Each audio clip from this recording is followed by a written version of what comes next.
Hello, hi, welcome to the session. In Advanced Relational Database Management System, we'll discuss client-server system and peer-to-peer distribution system. So this is the course outline.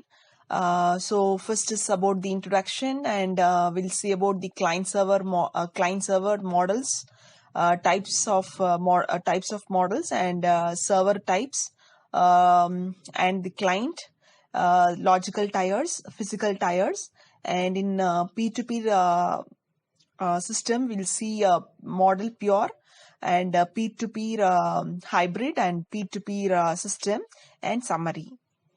So first is about the introduction. In any system, any kind of system, the communication can be done by the help of your network. A system of interconnected end system, intermediate system, and other requirements allowing information to be exchanged. So here you'll make use of a concept for the communication, a concept called as a network. So network can be of any size, ranging from 2 to thousands devices. So you can you should need minimum, you should need 2, maximum you can have any number of devices. So the next one is your intermediate devices or system. A device that operate as a relay element between 2 or more end system as a network. Example, repeaters, hubs, bridge and switch, and a router. So these are some of the examples of your intermediate system. The next one is your end system. The device that uses or provides the end user application or network services. Example, you can have a desktop PC, web server, or domain name server. So they are labeled as an end system because they sits at the edge of the network. So it has been called as an end system. The end system that are connected to the internet are also referred to as so we can also call it as a host, because this is because the reason behind we call it as a host in the sense it will help you to run your internet application. So the host is the one which will help you to run your internet application. So the next one is end system can be positioned on different networks in different ways relating to each other. That is, they can be communicate and share resources according to the different interaction models. So generally there are 2 fundamental interaction models. First one is called as a client server and second one is called as a peer-to-peer system. So in the case of your client server model, so these models are relevant to the end users only, regarding of how the end users are connected to each other. So here you can see there are in the diagram you can see the client and the server. So here the client will you can have many number of clients can be communicating to a single server, and also in the second cases you can see there are many single client can communicate to many number of servers. So this is the model how this fundamental interactions can be taken place, is being explained in the diagrammatic representation. So the next one is your, in the case of your client server and peer-to-peer, that is peer-to-peer protocols operate at the application layer of your TCP/IP models. So TCP/IP is nothing but your transmission control protocol and internet protocol model. So here these 2 protocol, in these models, the client server and your peer-to-peer protocols operate on the layer called as an application layer. So here the application layer protocols, or we also call it as an end-to-end protocol. So in the diagram you can able to see that there are end users and 2 different types of end users and an intermediate system. So the end users from one location to another locations can be communicated by the help of your routers. So here, these are the some different layers of your which has been available in your TCP/IP model. So you have already learned in your network architecture or network frameworks. So here, the first layer is your application layer, and the second one is your transport layer, and third one is called as an internet layer, and fourth one is called as a link layer, and fifth one is called as a physical layer. So all these layers are communicated by the help of transmission control protocols, and they should have a physical media.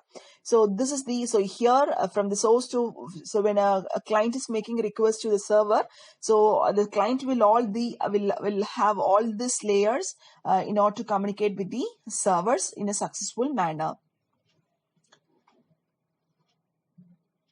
So, in a client server and P2P system are implemented as a virtual network of nodes, and logical links are built on the top of the existing network. Typically, we call it as an internet. So, these virtual networks are called as an overlay networks. The overlay is a logical view that might not directly mirror the physical network topology. So here you can able to see that the two type of networks, one is called as a overlay network and another one is called as a physical network. So here the overlay networks are kind of interconnected with each and every host system, whereas in the case of your physical network, each and every system has been connected to the overlay network. So this network is called as a virtual networks. So the next we'll discuss about your client server model. In client server model, all the end user systems are divided into client and the server. So each are designed for the specific purpose. That is for it will have a two different part. That is, one is called as a client part and another one is called as a server part. So the client part is also called as an active role and initiate a communications as sessions by sending a request to the server. So here the client must have know the knowledge of available of the server and the services they provided.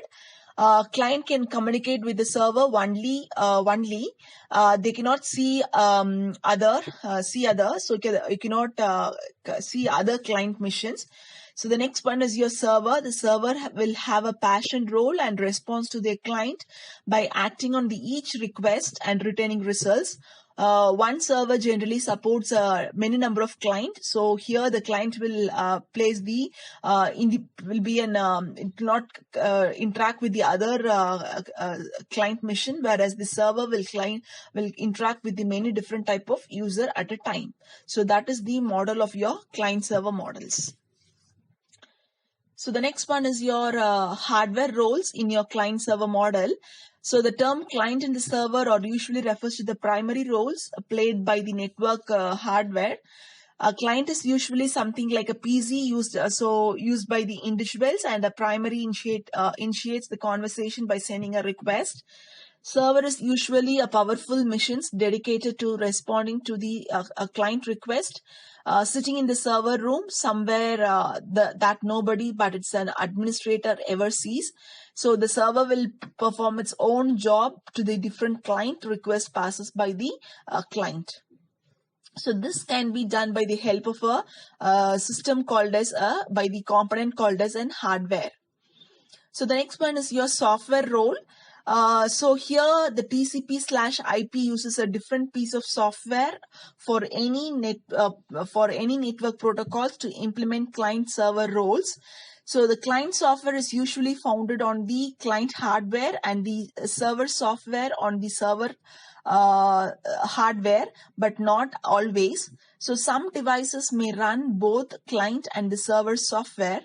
So next we'll see about web client. So web client is nothing but you'll make use of some kind of browsers such as your Mozilla Firefox, Internet Explorer, Google Chrome. So this will be your web client, and web server is nothing but your you can say that Apache, Microsoft IIS, GWS. So these are some of the web server which will help you to provide the requested made by the server. So the next role is your transactional role. So in any form of exchange of information, the client is that the entity that initiates the communications or send a request. So the client is the one who will make a request, and the server is the one which will provide a response. So usually providing the informations. So again, usually the client software and the client devices initiate the transaction, but this is not always the case. So here, by the help of your client one machine only, the client can make a request to the server. So when two SMTP server communicate to exchange electronical mails, even though they are both server programs running on the server hardware, during any transaction on one devices act as a client while other act as a server. So in the case of your server programming runs on your server hardware, so during any transaction, so one devices can be act as a client and while other act as a server. So the next one is your server. The purpose of the server is to provide some predefined services for the client. So there are two different types of servers. So one is called as an iterative, and second one is called as a concurrent. So in iterative server, it iterates through the following step. The steps are: first, it will wait for the client request to arrive. So once the client request has been arrived, it processes the request and send the response back to the client, and it will go back for the step 1. So this will be the step of your initiative server. Thus, the initiative server handles the client sequentially, finishing with one client before servicing the next. So the next one is your concurrent server. In the case of the concurrent server, it performs the following steps, such as it will wait for the client request to arrive, use a new process or a task threads to handle the request, and it will go back to the step 1. So these are the 3 steps will be carried out by the help of your concurrent server. Thus, the concurrent server handles the request in parallel. So two approaches to implement the concurrent server. The first one is called as a thread per client. So second one is called as a thread pool. In the case of your thread per client, a new thread is spanned to handle each request. In the case of your thread pool, a perverse set a set of reusable threads which takes the turn, that is your round robin, handles the incoming request. So the next one is your which kind of server is very useful for the client server model.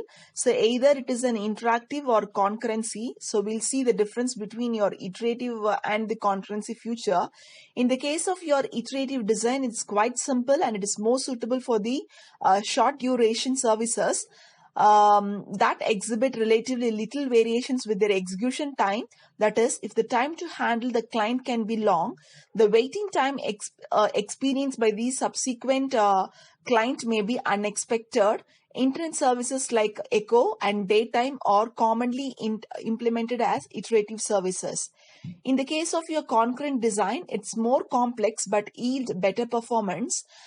It allows to improve the responsiveness and reduce latency when the rate at which the request or process is lesser than the rate at which the request arrives at the server. So internet services like HTTP, Telnet, FTP are commonly implemented as concurrent server. As a result, we can say that TCP-based server or concurrent and UDP-based server are called as iterative. So we can see that there are two different types of transmission protocols are used in your network communication channel, that is called as an UDP and TCP. So if you are making use of TCP, it means that it makes use of concurrent, and if it is UDP, in the sense it makes use of a server called as iterative server. So the next one we'll see about the client. The clients or the device or the program that requests services from the server. The client can be distinguished according to the functionality they provide and the amount of processing loaded they carry. So there are two different types of a client. The first one is called as a flat, or we can also call it as a thick or full. And the second one is called as a thin. We can also call it as a slim or lean. So these are the two different types of clients which has been available. So that has been shown in your diagrammatic representation. So in the case of your flat client, so the flat clients are the device or the programs that are powerfully enough and operates with the limited dependency on their server counterpart. Whereas in the case of your fat client as a devices, so a user workstation that is powerful and fully featured with in its own right. For example, your desktop or PC or laptop or your notebooks, we called it as a flat client as a device. So the next one is flat client as a program. So client carries a relatively large portion of your processing load. Example, we can call it as a gaming client more than a 2 GB in your size. So this is the functionality of your flat client as a program.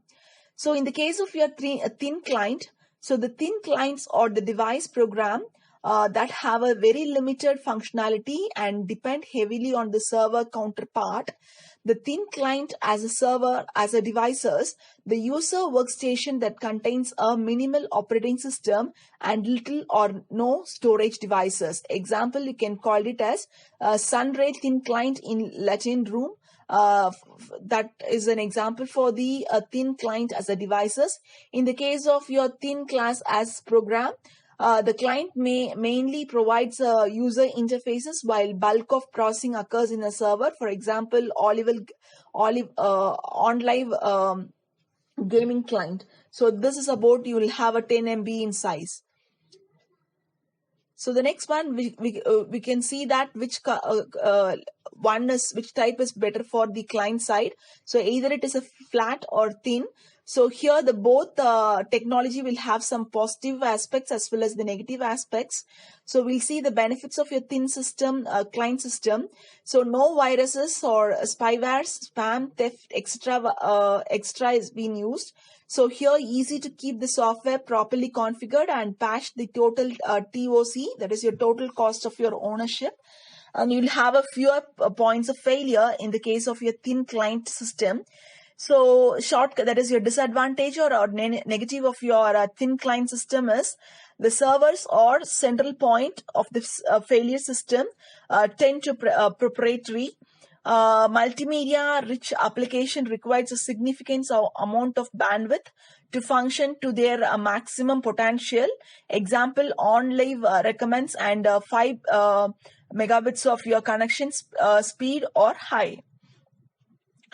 So today there are lots of factory deriving IT towards a thin client. So it helps for your desktop visualization and increase in a web-based applications.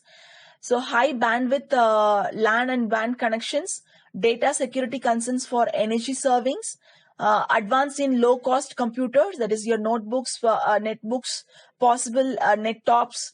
So thin clients can be reduced TOC, but the trick is to use them for the right people and the application. So the next one is your logical tiers. In generally, the application softwares can be divided into 3 logical tiers. The first one is called as an presentation logic, and the second one is called as an application logic, and third one is called as a database logic. So each tier in a software is responsible for the specific task in the application. This layering is a reference model. In practice, the boundaries cannot be so sharp. The logical layering of the application software do not need to be same as the physical layer.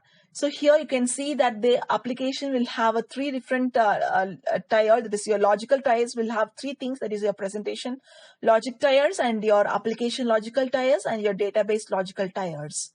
So that has been shown in a diagrammatic representation clearly. So we'll see the functionality of each layers, that is your presentation logic, application logic, and database logic. In the case of your presentation logic is responsible for displaying the informations and interacting with the user. So that is an user interfaces can be taken place by the help of your presentation logic, and it must be make the informations available in suitable form to the user. and must respond appropriate to the input from the user. So the second one is your application logic. So it will process your command and makes a logical decisions, performs calculations, and coordinates the applications. It also moves and processes the data between the presentation logic and data logical tiers. The third one is your database logic. So this refers to the management of underlying the databases. So it is responsible for storing and retrieving the data according to the requirement of the application logic tiers. So the static content is typically stored in a file system. So the next one is your physical tier. In the case of your physical tiers, you will have one-tiered architecture and two-tiered architecture.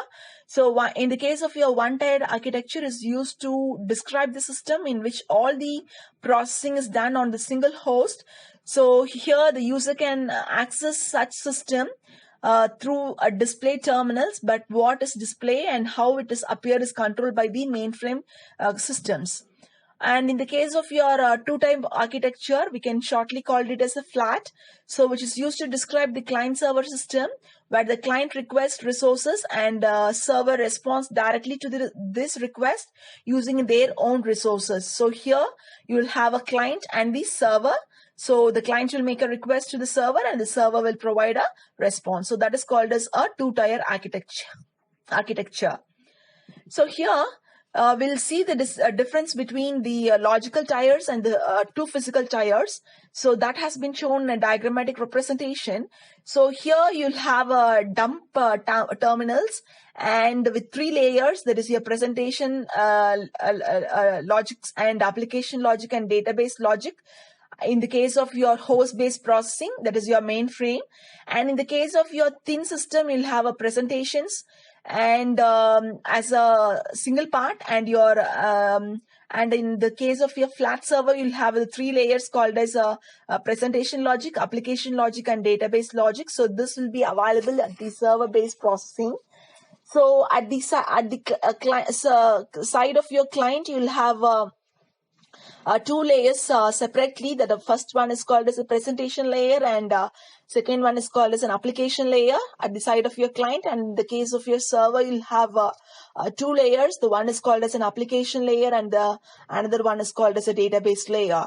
And for processing the particular request, the flat client and the thin server will have corresponding databases for accessing the particular data from the request made by the client, and it will process and it will provide the to the request provided to the server.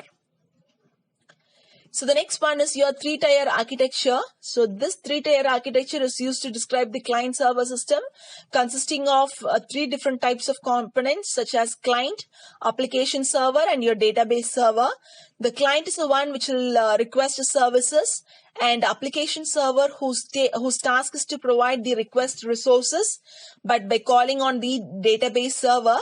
So the next one is your database server, which provides the application server with the required. So here you can see in the diagrammatic representations, you will have a client, server, and the database server. So this is called as the three-tier architecture. So you'll have a client mission, server missions, and also in the server mission will contain a application server and the database server. So here the client will be the one, and the server will have the two functionality, that is called as an application server, and another one is called as a database server.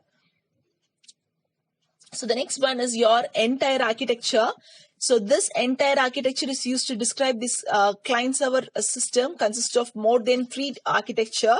So here you'll have a client and the server.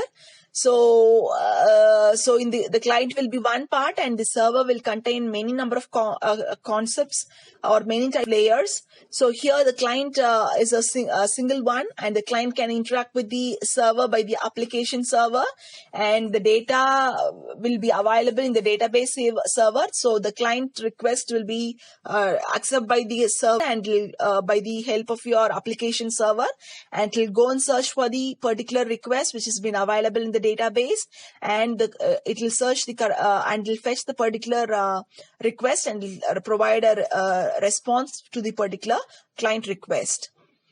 So the next one is your benefits of your three-tier and n-tier. architecture. So 3-tier is called as a multi-tier or an hierarchical architecture. So it increases the flexibility as changes to the presentation or application or database logics are largely dependent from one another. Increase the security as the security can be defined for each services at each tiers. And the third one is it increases the performance as the tasks are shared between the 2 tiers. So these are some of the advantages of your 3 tiers and n-tier architectures. So some of the disadvantages of your multi-tier architecture is increase the complexity of development and testing increase needed for loading balance and fault tolerance. So these are some of the disadvantages of your multi-tier architecture. So the next one is a peer-to-peer model. In peer-to-peer model, all the end user have equivalent capabilities and reasonabilities, and either the party can initiate a communication session. The participants can share a part of their own hardware resources. Example, storage capacity, link capacity, and CPU powers. These shared resources are necessary to provide the services or the content offered by the peer-to-peer networks. So thus the participants are both resource provider and resource requester and uses a similar networking programs to connect it with each others. In the case of your point-to-point networks, download link and upward link data flow tends to be semantic. This is because each connected host simultaneously operate as both client and the server, thus receiving and transmitting on the average at the same amount of data.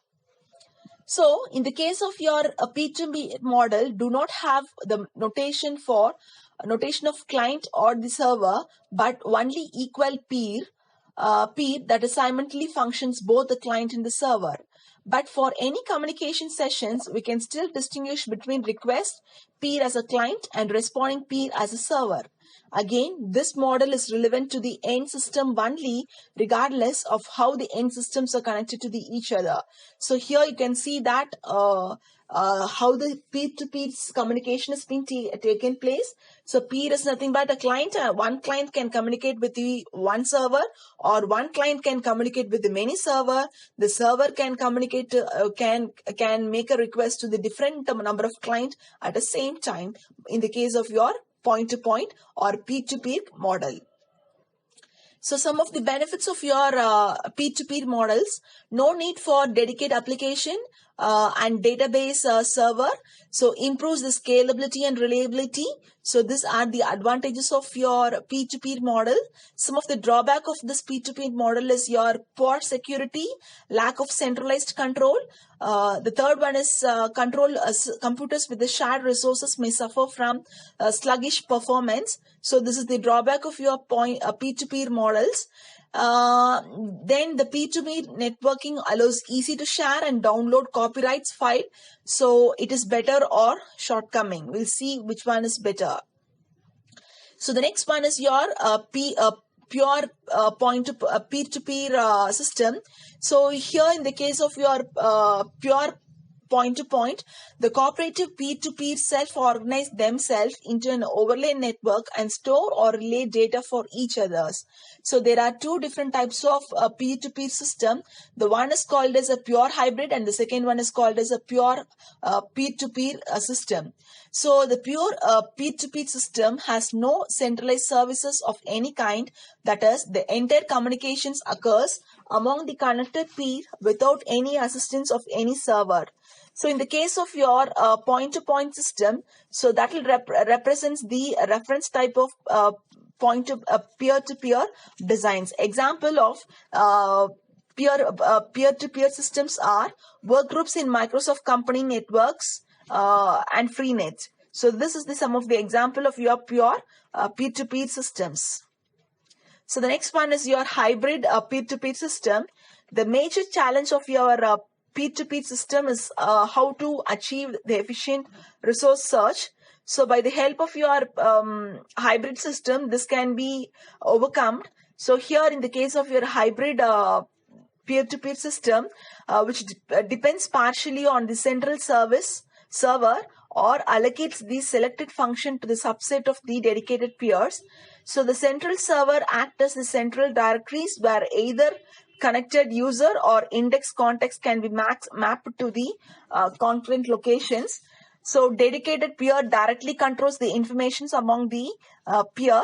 So thus the client server and P2P systems are not mutually exclusive.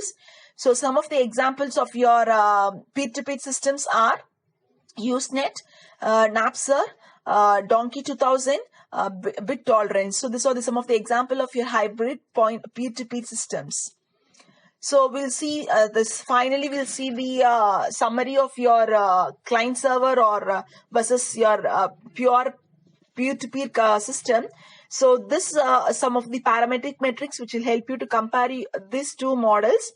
So the first one is your participant, second one is your networking softwares, and third one is your active role, that is your requester, and the second one, fourth one is your passive role, that is your provider.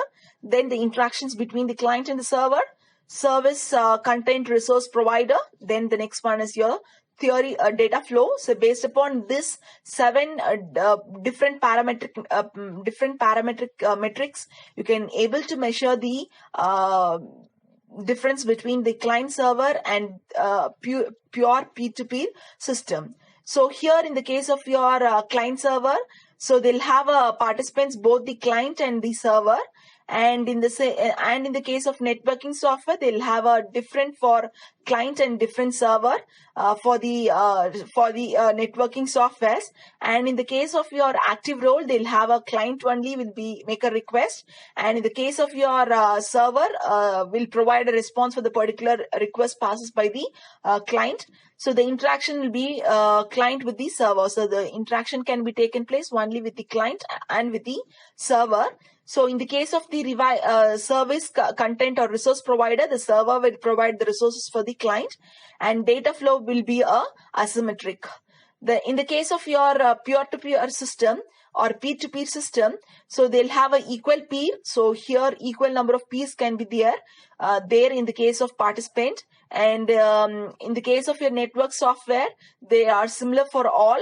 And in the case of your active role, and that is for making a client, any participant can make a request and any server can provide a response, and the interactions can be an arbitrary one, and the service provided is an active participant will provide in a service, and the data flow will be in the case of P2P will be a symmetric one.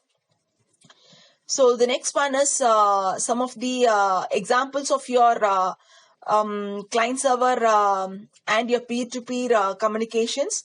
That is this one example of your real-time example is lecture-based versus project-based learning. So here we can say that the lecture-based is client server and the project-based learning is your peer-to-peer communications. And the second example is your client server versus peer-to-peer is eating at a restaurant and eating at a home, right? So when you're eating at a restaurant, you'll have a different you'll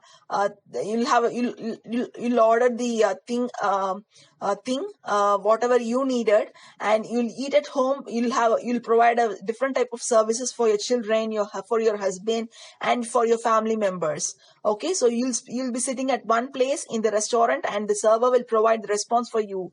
Whereas in the case of your eating at home, so you have to provide provide a services for the client.